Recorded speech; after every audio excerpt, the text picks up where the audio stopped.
Hello student, ये class 9th math chapter 10 circle की एक थ्योरम है, थ्योरम 10.8। ये थ्योरम वैसे तो मैथमेटिक्स की अपने आप में बहुत ही इंपॉर्टेंट थ्योरम है और सर्कल चैप्टर की भी काफ़ी इंपॉर्टेंट थ्योरम है। ये इस पर बहुत सारे क्वेश्चंस आते रहते हैं और ये अक्सर थ्योरम पूछी जाती रहती है। तो ये थ्योरम समझते हैं थोड़ा सा। थ्योरम 10.8 है ये। थ्योरम है the angle subtended bye an arc at the center is double the angle subtended by it at any point on the remaining part of the circle।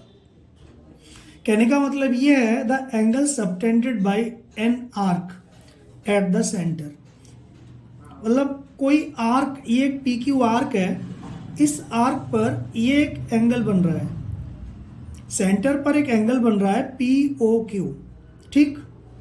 इस डबल, ये एंगल डबल होगा इस वाले angle का, ठीक है ना। यानी कि इस double the angle subtended bye it at any point on the remaining part of the circle.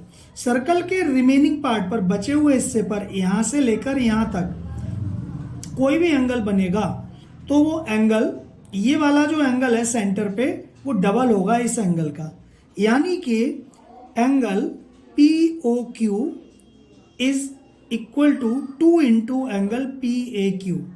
तो यानी कि हमें यही प्रूव करना है, एंगल POQ ये डबल होगा, ये बात हमें प्रूव करनी है। तो POQ डबल होगा एंगल PAQ का, ये हमें प्रूव करना है। तो गिवन में क्या है, an arc PQ of a circle, किसी सर्कल पर एक आर्क है PQ, सबटेंडेड एंगल POQ, एक एंगल बना रहा है POQ, ठीक है। ये वाला आर्क ये एंगल बना रहा है एट द सेंटर O,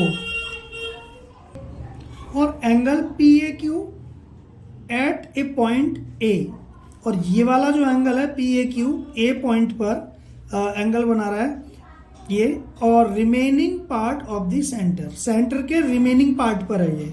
यहाँ भी हो सकता है, ऐसे भी हो सकता है, ऐसे भी हो सकता है। तो हमें कहने का मतलब ये है कि दो एंगल हैं, ये वाला और एक ये वाला, और सर्कल के रिमेनिंग पार्ट पर ये वाला और सेंटर पे ये वाला। तो ये वाला एंगल डबल होगा, इसका हमें प्रूव करना है। तो करते हैं इसको।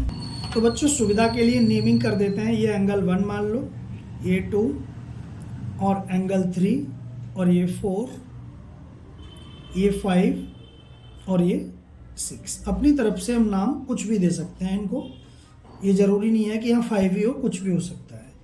तो हमने नेमिंग कर दी है। तो देखो बच्चों, हम इस ट्रायंगल में लेते हैं ट्रायंगल OAQ। देखो इन ट्रायंगल OAQ में, तो OQ इक्वल टू OA,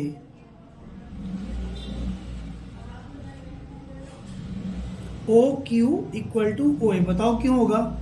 ये इसलिए होगा क्योंकि ये सर्कल की रेडियस है, OQ भी रेडियस है, सेंटर से सर्कल तक की डिस्टेंस, और OA भी रेडियस है। तो ये दोनों रेडियस इक्वल हो गई, क्योंकि किसी सर्कल की सारी रेडियस इक्वल होती हैं। अब आप एक देखो कि OQ के सामने का एंगल क्या है, सिर्फ इस ट्रायंगल में सोचना है।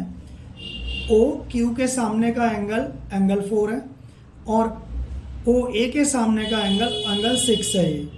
तो एंगल 4 इक्वल टू 6 हो जाएगा। OQ के सामने का है इस ट्रायंगल में ये वाली, एक मिनट, तो ठीक है ना। इस दोबारा समझो, ये वाली जो साइड है, तो देखो कहाँ जा रही है ये, और ये वाली OQ कहाँ जा रही है, यहाँ पर। तो इस तरह से angle OQ angle 4 equal to angle 6।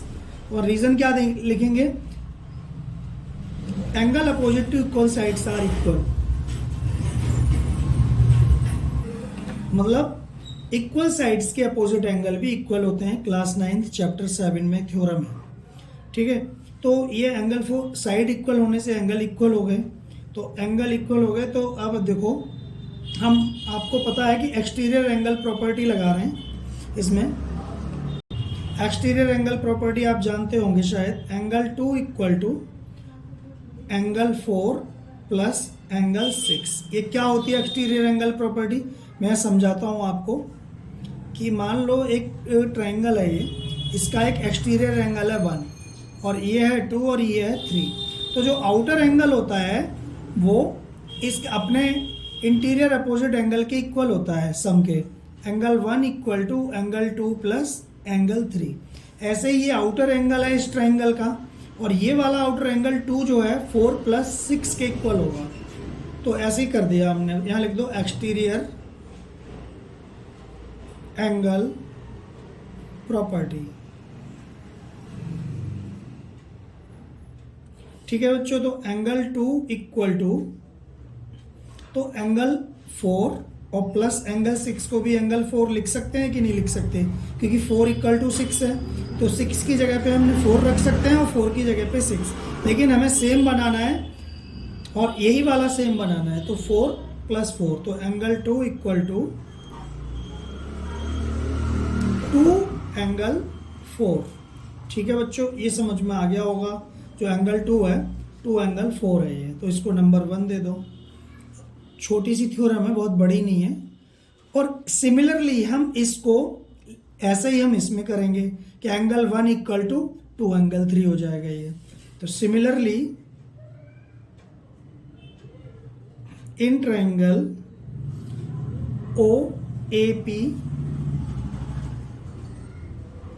OAP में लेंगे तो एंगल 1 इक्वल टू करके ही दिखा दे रहा हूँ एंगल 3 और प्लस एंगल 5।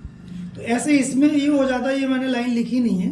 तो एंगल 1, तो angle 1 equal to angle 3 plus angle 3, तो एंगल 1 इक्वल टू 2 एंगल 3। जैसे हमने 6 की जगह 4 रखा है, ये वाली अब थोड़ा क्वेश्चन छोटा भी हो जाएगा ना, बड़ा हो जाएगा, इसलिए हमने ये मिस कर दिया। बाकी सिमिलरली करके आप लिख सकते हो इसको। तो चलो मैं अब यहाँ करता हूँ, और ये नंबर 2 हो गया। Add first and second, add angle equation first and second, तो ऐड कर दो। तो एंगल 1 ये है और 2 ये है, तो एंगल 2 लेफ्ट के साथ ऐड होगा और राइट के साथ। Angle 2 plus angle 1 equal to 2 angle 4 plus 2 angle 3। तो एंगल 2 और 1 मिलके क्या हो जाएगा, यानी 2 और 1 एंगल POQ।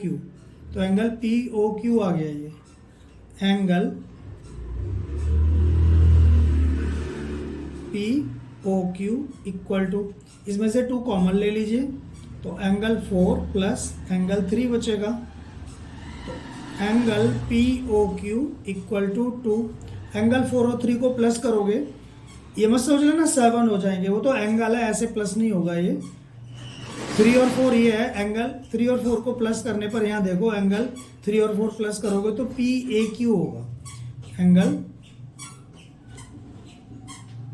PAQ, और हो गया क्वेश्चन। तो angle POQ equal to 2 angle PAQ, hence proved. समझ में आ गया होगा आपके अच्छी तरह से। आज करा रहे हैं exercise 9.3 class 9th math circle. ये क्वेश्चन नंबर 1 है। क्वेश्चन को पढ़ते हैं, समझते हैं और फिर करते हैं। क्वेश्चन ये है कि in figure 10.36 ABC are 3 points on a circle with centre O।